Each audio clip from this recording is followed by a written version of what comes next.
বিধি তুমি বলে দাও আমি কার, দুটি মানুষ একটি মনের দাবিদার, এমন গান এখন গাইতেই পারেন পটুয়াখালীর এই নারী, কারণ তার জন্য লড়াইয়ে নেমেছেন দুজন, একজন স্বামী, অন্যজন প্রেমিক।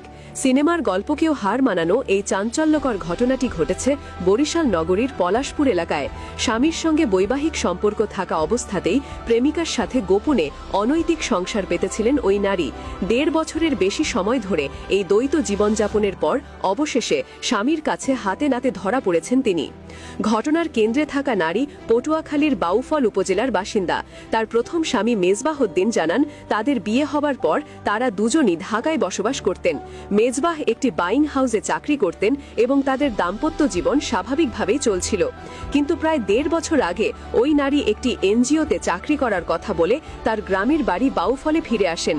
মেজবাহ উদ্দিন স্ত্রীর চাকরিতে আপত্তি জানালেও তার স্ত্রী এবং শ্বশুরবাড়ির লোকজন তাকে